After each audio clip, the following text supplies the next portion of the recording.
Okay, Rudra.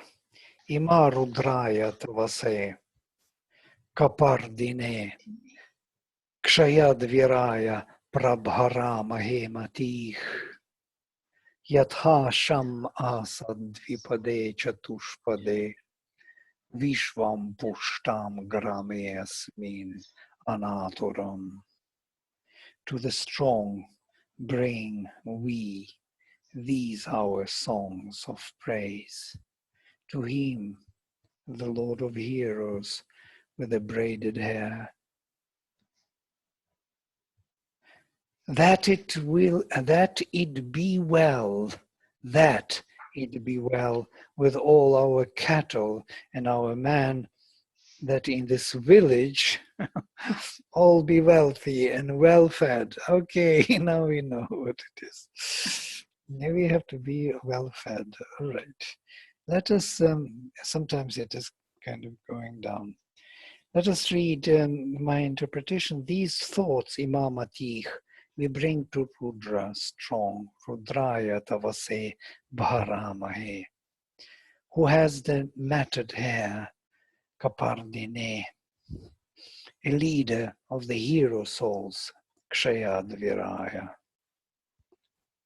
May all be well, Yatha Sham Asad, for both ways of our living, for the soul and for the body, Dvipade and Chatushpade. All is to be grown, Vishvam Pushtam, together, Grame Asmin, and all be free from suffering, Anaturam.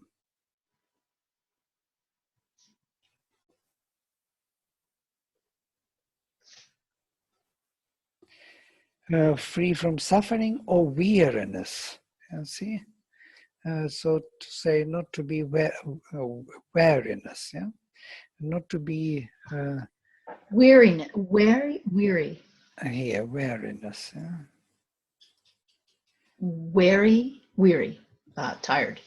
Yeah. Yeah, you know, that's to me is because, you know, one of the things that I notice as you know, I teach meditation, and certainly, you know, I notice from my own experience that weariness or tiredness is the thing that most divorces you from your own experience of yourself as divine. I think that tiredness, weariness it shadows, it keeps your awareness shadowed in your own small self, because without being able to be awake and really awake, then you miss your connection, you miss the silence, you miss your connection to the divine. That makes sense to me. Yeah, tamasic inertia. It's inertia, this inconscient kind of being force, which makes you less and less conscious and less energetic. So you get stuck. Less wakeful. Less wakeful, yes, very slow. You have to be fast and open and clear and alert. So he is that one who brings this freedom from this. There is no cloudiness in our consciousness. There is no weariness in it. So these thoughts, yes, the movement of the soul in its aspect of luminous power is Rudra's major characteristic. The movement of... Say that again. The movement of... I'm reading the text, it's here. I wrote it long ago, but it is interesting to read now. The movement of the soul in its aspect of luminous power is Rudra's major characteristic. The movement of the soul in its aspect of expressing the knowledge by the word is Brahmanaspati's major contribution. knowing how and what the soul should do and how it should proceed in its all-manifesting march towards the supreme awareness of all.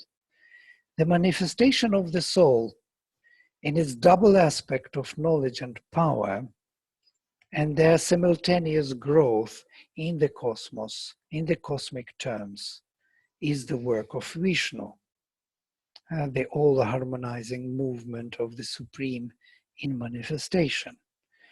For all the forces are to be consulted or taken into account in their progressive movement. That is his work. Rudra can exercise the power of the soul regardless to the harmonious movement of all. He has this power. He always gives boons which are disturbing the equilibrium. Whereas Vishnu is taking into consideration all the movements of consciousness and being, and therefore is more restrictive in its freedom and choice, and also its boons. He is hardly helpful. Rudra is thus more violating the choices of others in his own application of power. He can do miracles. And he is also Ashutosha, as we know. He is easy to satisfy.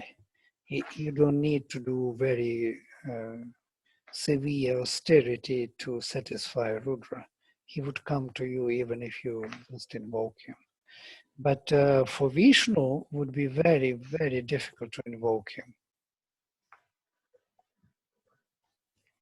So, well, the thing about Rudra's blessings, I mean, he'll, like you said, he'll give it to anybody, but then everybody, you know, there's still consequences. And, you know, everybody's invoking all these boons from Rudra, and then they're having to call in Vishnu to fix fix the mess that they may have already created with their desires. right. Many times they work together in this sense, and they do these changes in the world which are more rapid. So Rudra, Shiva gives the boon to some Ravana, and then Vishnu has to come as an avatar and to establish a new law by removing that. So there is I have to say, hidden wisdom, you know, fathomless wisdom behind, which we don't see. And we think that they are kind of quarreling or fighting on the surface, but truly speaking, this is the way to progress faster. But Rudra is always this Yatha Sham Asat. May that be peace or auspiciousness. Dvipade Chatushpade, for two ways of living, for the soul with an unborn self and for all the levels of being in consciousness, starting from material, vital, mental, and higher, overwhelmed. And Vishwam Pushtam, and everything should be flourishing, grame asmin, in these universe. I will translate, not in the village, and anaturam, without losing its awareness or something. Say it again. The ana. Without losing awareness or without losing one's own. Anatara. Yeah, we translated it as not weary, yes, weariness, free from weariness or free from suffering, anaturam. But truly speaking, if weariness is the major topic, then to be kind of, you know, tired means to lose consciousness. But if you are aware and you don't lose consciousness, you cannot be tired. So you will keep up with the energy of consciousness. All right, let us take another verse and see what it says. Mrilano Rudra Utano Mayaskridihi Kshayadviraya Namasa Vidhe Mate Yatsham cha yoshcha manor a yeje pita. Tad ashyama tava Rudra. Tad ashyama tava Rudra pranitishu.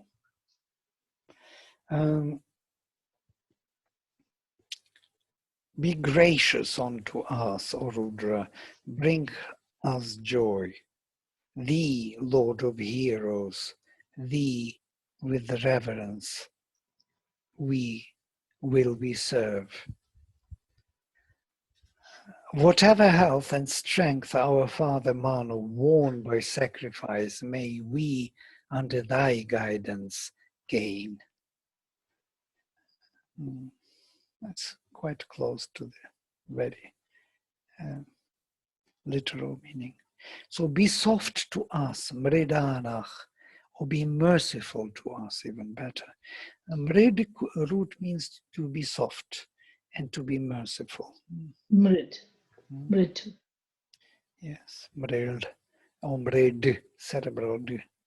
Be soft to us, mridanach, or Rudra, and create for us delight, utano mayas kredi. To you we bring our obeisance and surrender. Namasa vidhemate. Who is the leader of the heroic power of the soul? Kshayadviraya.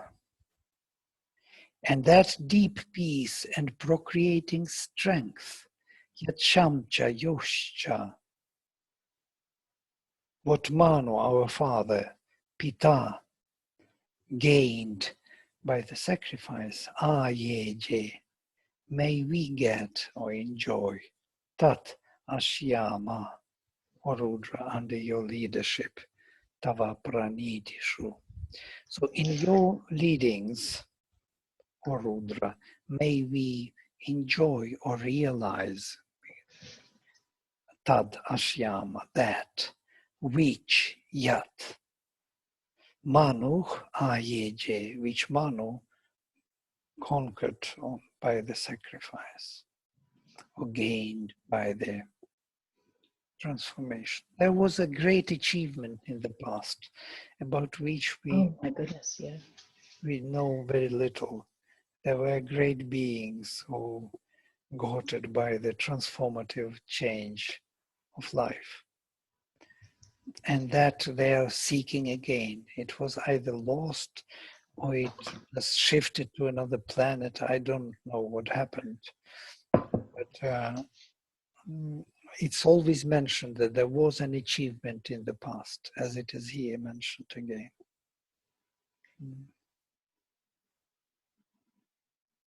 Well, do you think that that's different than the kind of the eating of the soma that's referred to throughout the Rig Veda? Maybe not. It's not different from reference to Soma. And the Rudra especially is related to Soma. Yeah, I don't think it's that. I don't think there's something, at least, I mean, what do I know? But they're referring to the same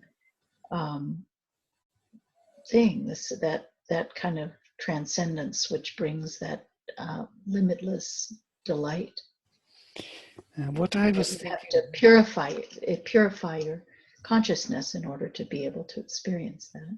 What I was thinking, because Manu is mentioned here. Manu is our forefather, so to say, the beginning, our mental matrix. What he got already by sacrifice, what he achieved by the transformative way of living, by the spirit he changed his life, and he got something. And with that we want to enjoy. And what is that? It is very interesting. It is Sham Cha Yoshcha. These two words are very often mentioned together. Sham and Yoh. Now, if I look into the dictionary for these words, I don't think they would even. Let us try. No, Yos, maybe Yos. Yes, Sham Yoh. Sham Cha Yoshcha. Welfare, health, happiness. truly speaking, nobody knows how to translate these words. Yeah? So that's why they translate in the most kind of general sense: welfare, health, and happiness. Yeah. But when I think why two? Because Sham was enough, and it was mentioned in the previous shloka only Sham. But in this one, in the second one, Sham and Yoh, both. Sham cha, Yosh cha. So Manu realized by sacrifice two ways of happiness. One is Sham, another is Yoh. One of the things that I understand about Manu was that he was the one who cognized, who had the realization of right and wrong. And, in the Bible, that's the thing that was lost, was the ability to know, spontaneously know what's right and wrong, to think and speak and do. And Manu seems like he had that. And if you have that ability to know what's right and wrong, then you're always you're irrevocably aligned with all of natural law. You're irrevocably aligned so that you can't sin. You can't do wrong because you automatically are, those things. Manu was the only, as far as I can tell, the human who had that. And he wrote down everything and he gave the laws, but by the time he did that, everybody was straining already and was weary. Everybody was weary. But I think Manu wasn't weary because he spontaneously had that knowledge. Yeah. Interesting thought, where in this duality of right and wrong, or Sham and Yoh, because Sham is I think, is the happiness of the soul, and Yoh is the happiness within this manifested being of the nature of body, mind, and vital of our. Well, so Manu had those two things completely hooked up. They were aligned. Right. And so it seems like this verse is saying, could we have that blessing of that? Because then you feel, I noticed myself this morning, early in the morning, I was thinking, I'm constantly there's an underlying kind of film of fear. And interesting. And that fear that I feel, what I was thinking about it was, I'm afraid of making mistakes. I'm afraid of violating laws. And then when when I think about here, this Manu, who somehow had a grip on that, and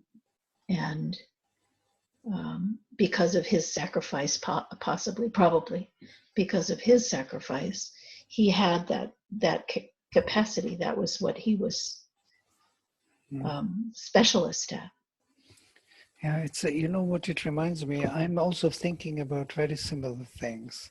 Why do I have fear? For example, I have to go to this office to get some papers, and there is some problem, crowd. I have to leave, and they have to do something. They put me into the waiting list. India, India. It's always uncertain, unclear, and all the mistakes will be on you anyhow at the end. Why am I so afraid of doing some official papers? I'm afraid of these officials, I was wondering, why do I have this fear for papers, for passports, for stamps, for visas, I come to this office and I'm already afraid, I'm already guilty. What is this? Is it coming from Soviet Union, kind of inherited? Most likely, yeah. Most probably. But where does that come from? Because Soviet Union is just time and space, this life, this body. Where does that even, because it must have come from before that even, don't you think? Why did you end up in the Soviet Union? Well, most probably I was a daring soul, and went there. Mm. Because parents were. My father was absolutely excellent being, and my mother loved me dearly, so strongly that I don't think I need anymore afterwards anybody to love me. Because I was really loved and appreciated and cherished by my parents, and they were very kind to me. There were Wow. never abuses, never bad words, nothing. I remember them only as some kind of luminaries, or something. Wow. I found them, most probably that's why I went there, because they were in that Soviet Union pit. Mm. So I plunged into that pit for them. But then, of course, I inherited all the rest of that culture, those fears of officials and so on. But not only that, what you said is interesting. Why? Because that fear can be undone by some kind of Yes, sacrifice. absolutely. Yeah, sacrifice can undo that incoherent inconsistency of spirit matter, inconsistency of the inner and outer life. And it can become consistent. That's what Manu achieved through his. Absolutely. And they're saying that Rudra maybe is the one to that sacrifice. Right. He led That to that harmonization of inner and out. he's the one who could maybe make that happen. Right. They ask him to be merciful because he can destroy very easily our instruments. Yeah, here, let us read this. Deep peace. Mm. Now the invocation to Rudra, first of all, is to be merciful and soft to us, Mridana, because the power of the soul is immense and can destroy the instruments of knowledge. That means our body and our mind and so on. But it can also bring instantly the delight of being, for it has a luminous strength and can effectuate the results of any endeavor immediately.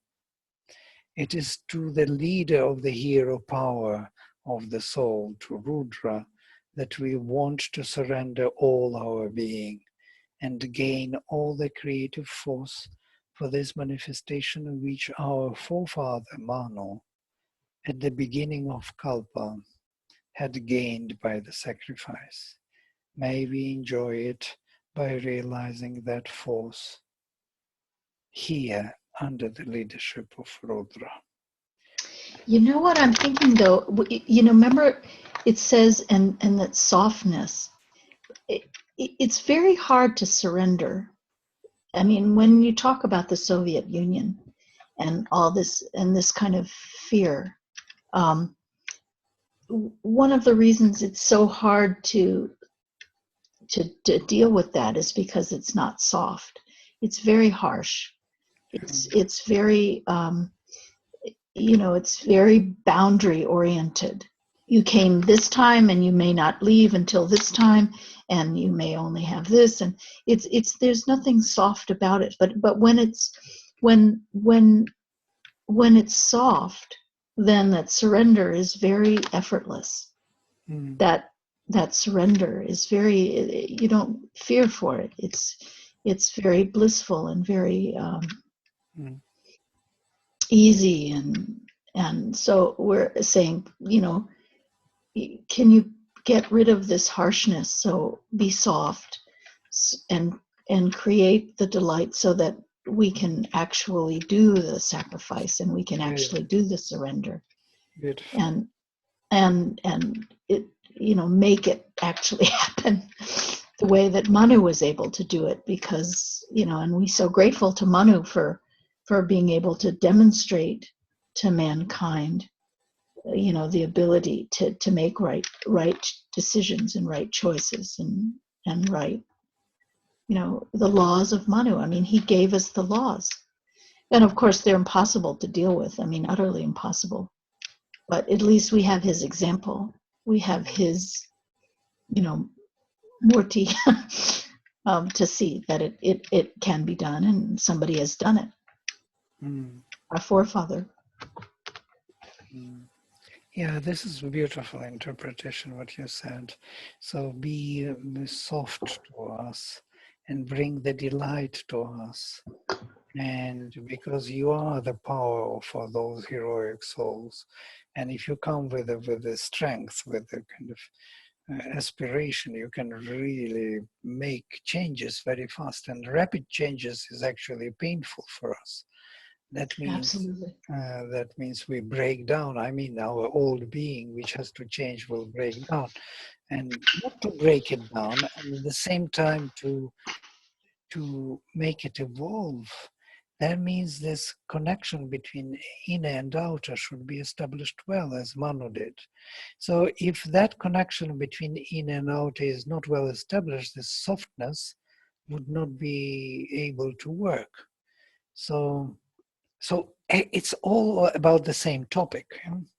So if the inner-outer connection is not established, then when the soul comes, it will break the instrument. It will be harsh. But when there is harmony between the two, Sham and Yoh, these two, Yoh is the outer being connections, and Sham is inner being connections, soul and body, or Devayana and Pitriyana, again, these two, sun and moon, if you like, nature and Purusha and Prakriti. In that sense, they are, if they establish well connection, then the softness becomes very active and very efficient. So Yoh is, you said, is the outer?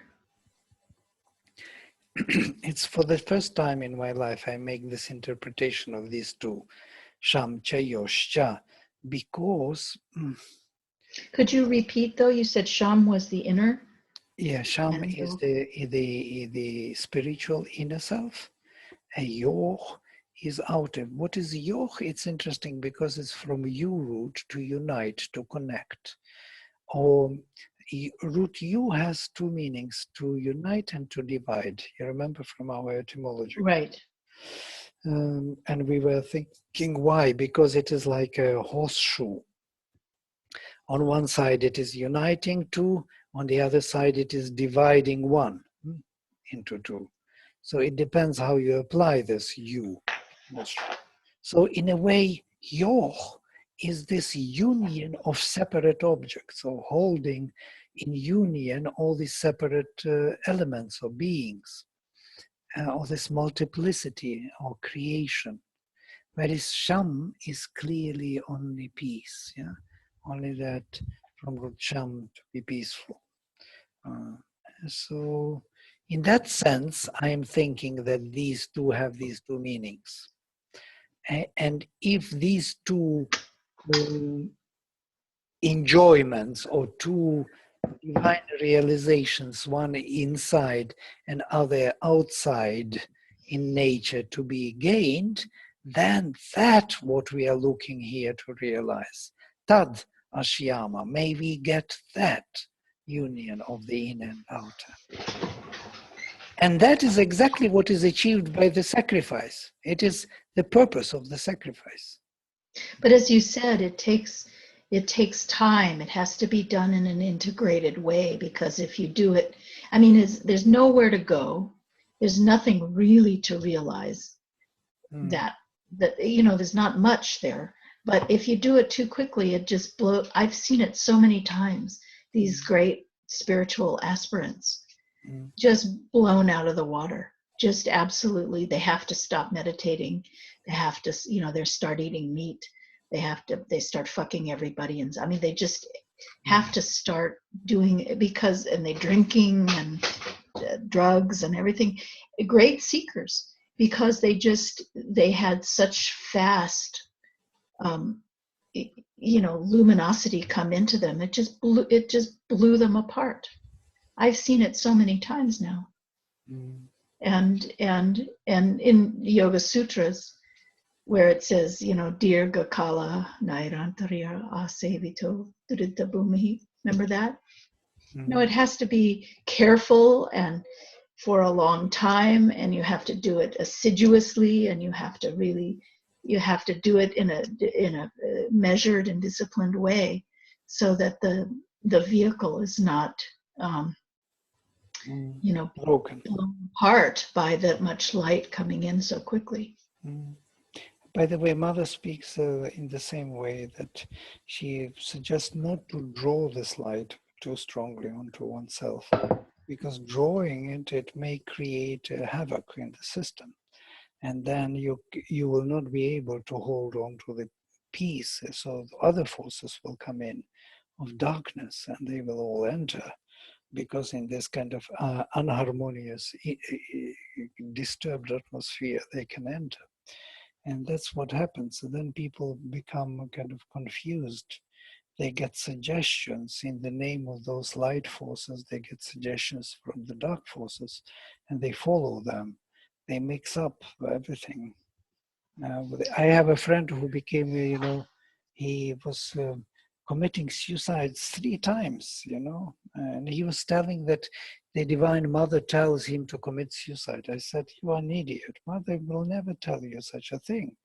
If you read her and what she says, it's a total suggestion of the hostile forces, anti-divine forces, who want to break you as an instrument, and then you will be theirs, because you believe that it was the Divine Mother, you will belong to them. And they want the light beings more than they want the ordinary. Of course. They want the light workers. It's such an achievement for them. Yeah. So sad. Yeah, they leave all those this particular thing of everything brings me more anguish than just about anything, is to see the light beings falling away and blowing themselves up because possibly too much light, too fast, or not enough what do you call it, just willpower or intention to just keep going and just plodding along a little at a time. They want this light right away. They want it, and they get it, and then it just blows them to bits. Yeah, they were not also prepared enough or cleansed enough in their vital, and so there were all kind of vanities waiting there, and they tried to dictate them their own way, and they mixed into this movement. Usually people who mix those vanities, those vain ideas of themselves and the world, desires, they mix into the movement, they have this trouble at the end.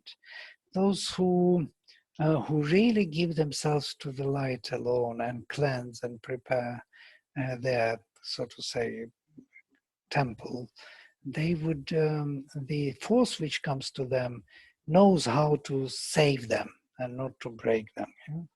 But it has to be quick. It has to take, it's by its nature. I mean, they say, it takes a while. It takes time. Yes. It takes, and we have to retire also. We have to go back. We cannot stay all the time in the frontiers of light. We have to withdraw for a while, and sometimes for a long while. Sometimes for years we have to stagnate seemingly, but this stagnation is preparing another breakthrough. It has to be there because the nature is not yet ready. All those components will have to find a positioning towards this light. Yeah.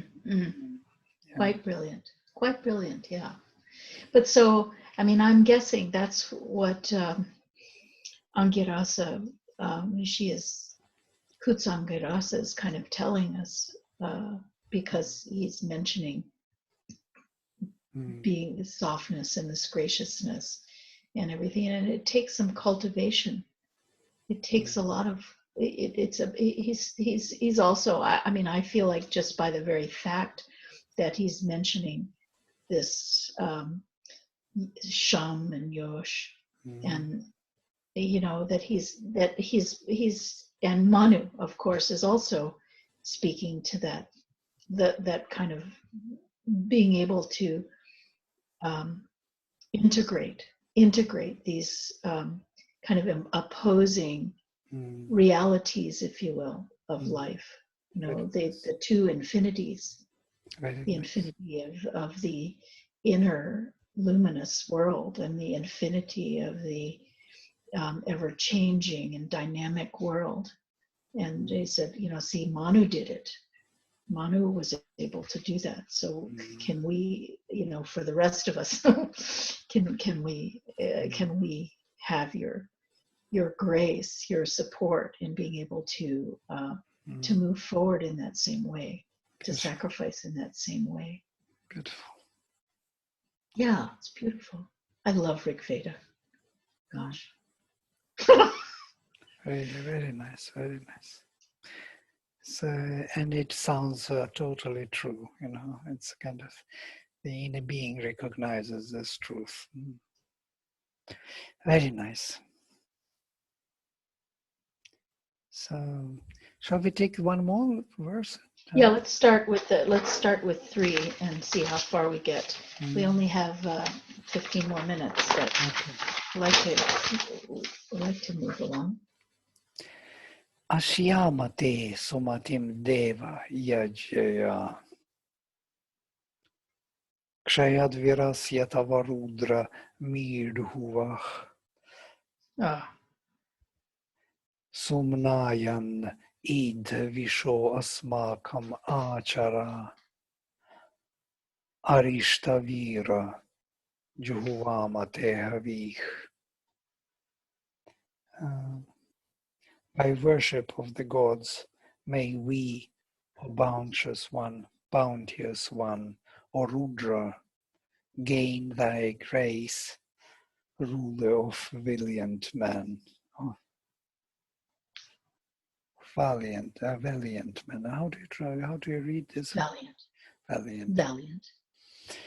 Come to our families, bringing them bliss. May we, whose heroes are uninjured, bring thee sacred gifts. Well, it's a bit, let us read my interpretation. May we enjoy, realize your perfect thought. Ashyama te sumatim. By our sacrificing to the gods, Deva Yajyaya, of you who is the master of the soul power, Kshayad Virasya, O Rudra, O bestower of heavenly waters, Midhuach. Come to our people, fulfilling or realizing the perfect thought, Sumnayan Id Vishwasmakam. Sumnayam Id Vishwasmakam Achara. May we offer you the offering,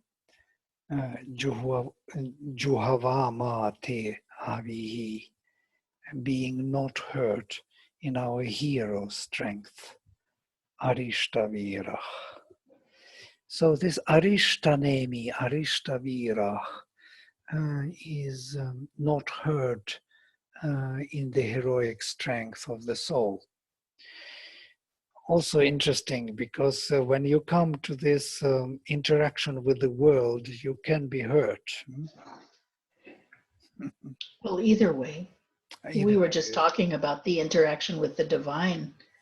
Almost sometimes you can be hurt with from that if it's not, you know, integrated. Right. So let us look word by word. Ashyamate sumatim. May we realize this perfect mentality.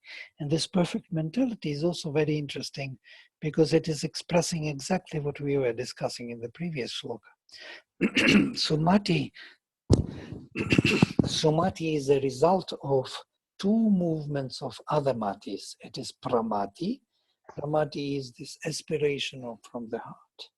And anumati, which is a grace responding to this aspiration, to this call. So there are two movements of our mentality. What was the first one, please? Pramati. Pramati. Pramati and Anumati. They are mentioned, three of them always. And in many hymns you will find them three together. So Pramati is calling, Anumati is answering, and Sumati is that call and answer reconciled or harmonized together. It's a new quality. Yeah? So when they say, may we realize this, Sumati means this union of in and outer. Yeah? This perfect mentality. Uh-huh. Deva Yajiyaya, by the sacrificing to the gods, to these divine powers, by inviting them, by bringing them into our midst, in bringing them into our lower frame. Kshayad Virasya, of this great, of the master of the soul power. Tava Rudra, of Midhuvah. Midhuvah is also the one who brings the rain of heaven, or the abundancy of higher consciousness. Is that also the Soma, the rain of heaven? Right, it is exactly Soma, who brings in abundancy the Soma streams from heaven. Sumnayan, the one who creates this perfect mentality, id, vishach, asmakam, so to say, the one who creates, come to our people, fulfilling or realizing perfect thought, or even creating this perfect mentality, come to our people. Asmakam vishach. Is our people the Pitris? Is our people our ancestors? No, this is vishach. Vishach is an interesting word from root vish, to enter. And from here we have Vaishya also. Vaishyas are these traders, and but this from root vish. Vish is also people. Vaishya, vish, vishach, vish. Vish is the word. And I think it is connected to the root to enter, because these are the beings who entered this manifestation and settled here. It is all these beings who came into this world.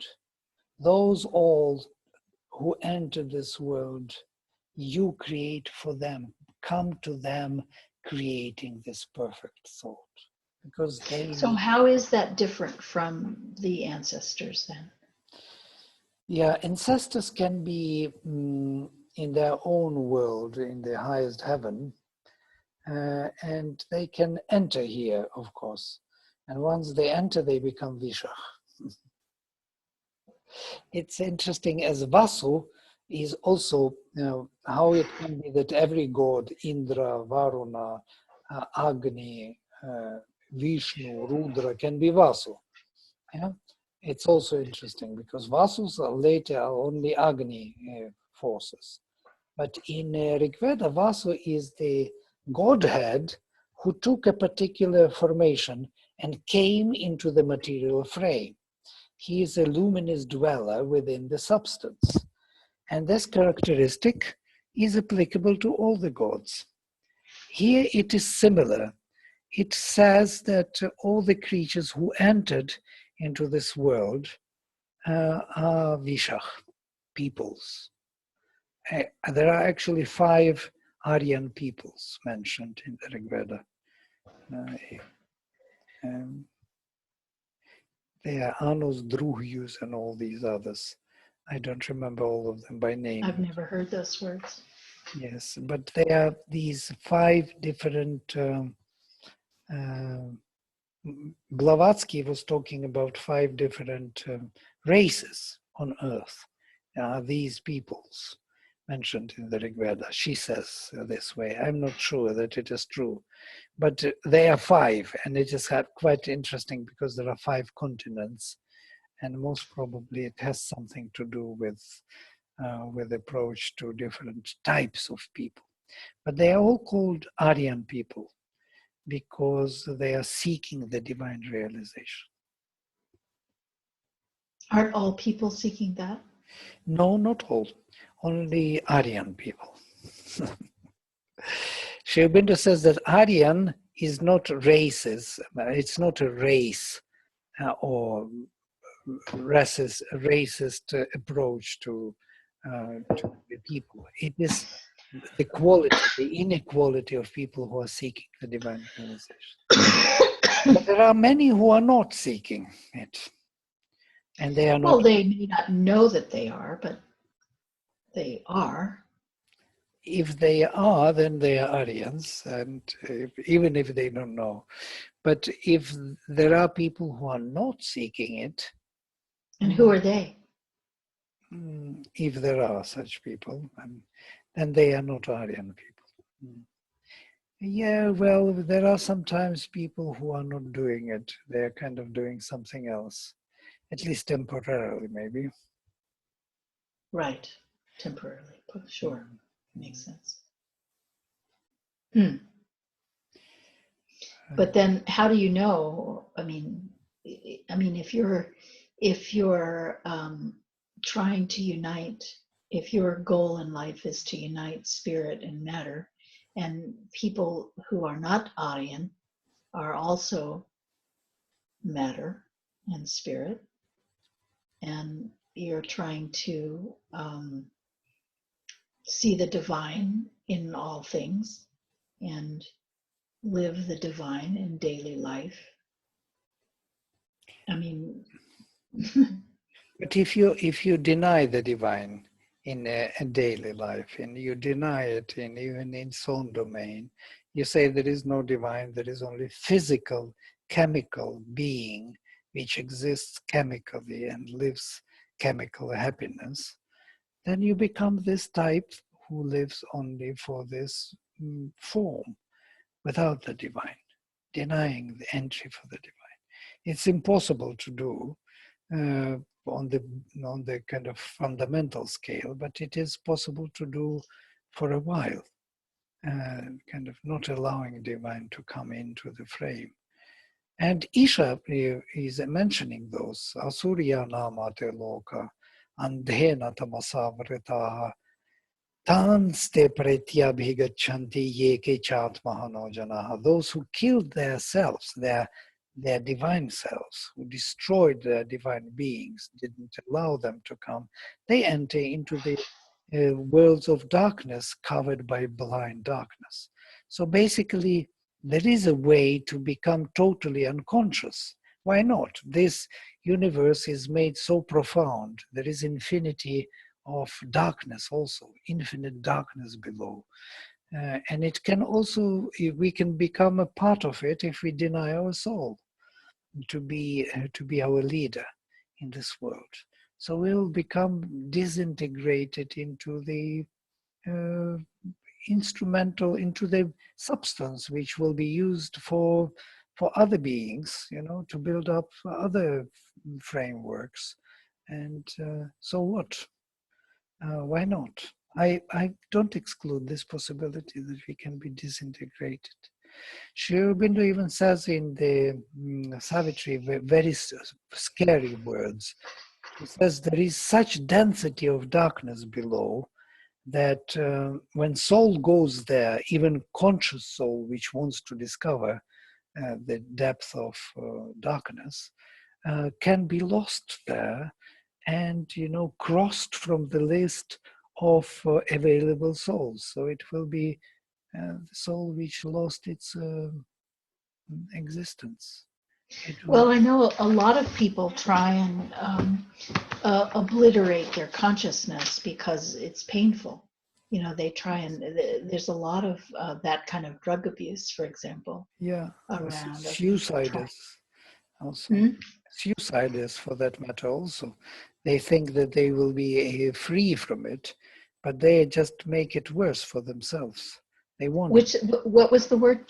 Suiciders? Suiciders, yes. Those. Oh, suicide. Yes. Yeah, it makes it worse. Yeah, it makes it worse. You have to have courage. You have to. Yeah, we have to have courage and to work till the end, whatever is there, even if it is horrible there. I don't like horrible, but still, what to do? Who likes horrible?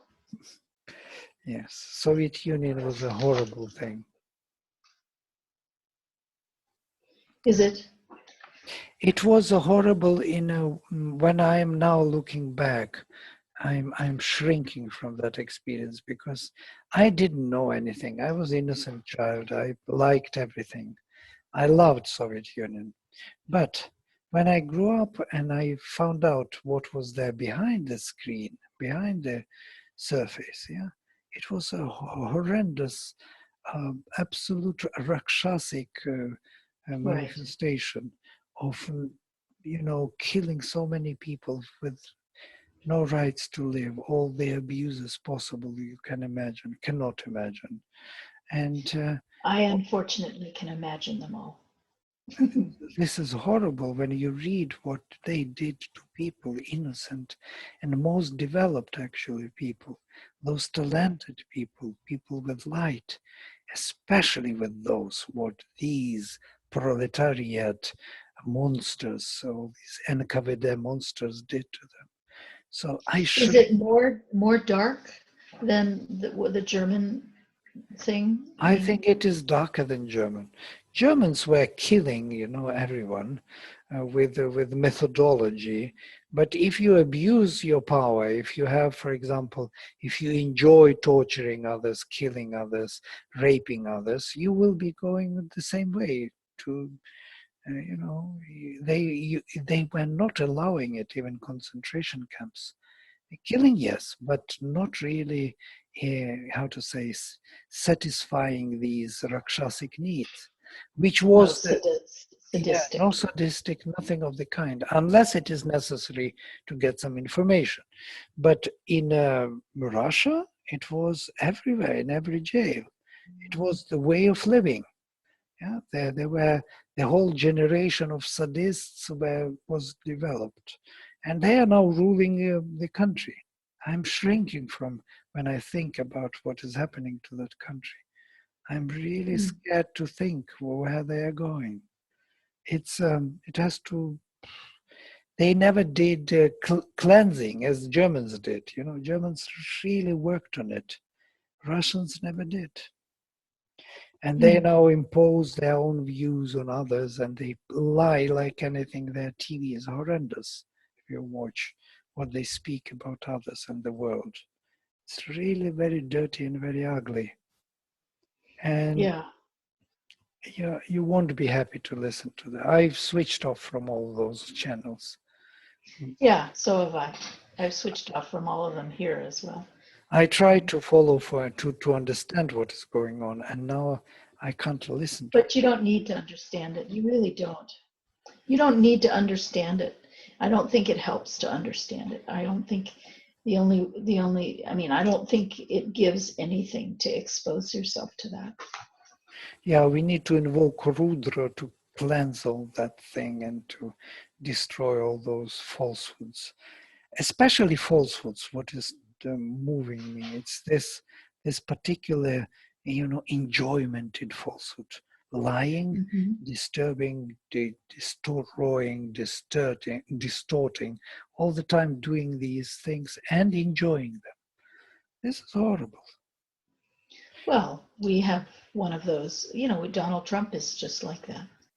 He has no chance. I heard from others. We have Americans No, no. here. They say he has no chance. He's just now kind of there. Well, but as President Obama came on and said, he's destroying the respect that the U.S. has appreciated for so long in the world. He's destroying the way he said it is the American brand, you Mm. know, which, may or may not be something, but, is everybody he has no chance, but the filth that is being put out into the world and just the dirt and the darkness. It's probably nothing compared to you're being exposed to in the Soviet Union routinely, but it's very shocking. Mm. Far from Sumati. That's why Sumati is so important. This perfect thought, which unites the inner being with the outer being, which answers. And don't you think that what that is why Manu was mentioned, Yes, out of I think everybody so. who could have been mentioned. That's what Manu actually institutionalized, is Mm. that perfect thought. That is um, the integration of the the brilliant luminosity of the soul and the kind of mixed up mixture of everything that is what do we say, Visha? Very nice.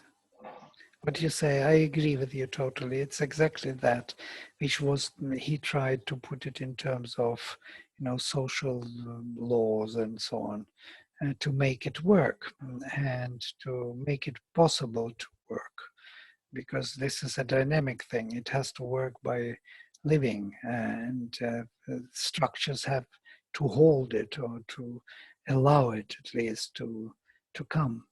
So he was creating those structures which would allow this thing to happen, these laws of mana. But they are of later time. Well, he was mentioned. I mean, I just keep thinking, why out of all the, amazing beings who've ever been born, and certainly in the Vedic times, why would Kutsang Girasa mention Manu here Mm. as an embodiment of what he's trying to of the movement that he's trying to um, elucidate. He's trying to clarify and express this. Yeah, mano means, first of all, this is the man from root man. Mind, yeah. Yes, this mind and man and mental is the same etymology. So it is the mental being. It is our matrix, our forefather who creates the mind, which we all share. And of course, it's much more than just man writing laws. But Manu is Well, in each Manvantara, and Manvantaras are according to Manus.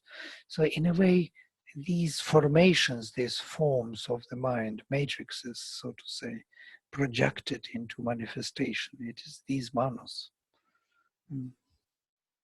It's much more than just a kind of rishi or something. He looks at him, and in other verse, Rishi Vamadeva says, "Aham Manur Abhavam Suryash." I became Manu. I became Surya. Um, so when you become Manu, you become that mental formation, yes, that a priori knowledge in the mind for the whole cosmos, for all the race, for all human beings. It's a very profound state of consciousness, I think. So I think the Manu formation is in between sun and our world. The whole mental formation was made there. Mhm. Right. Okay, we stop here for today. Yeah. yeah, we have to stop. So we will. Very nice. Very, very sweet. We will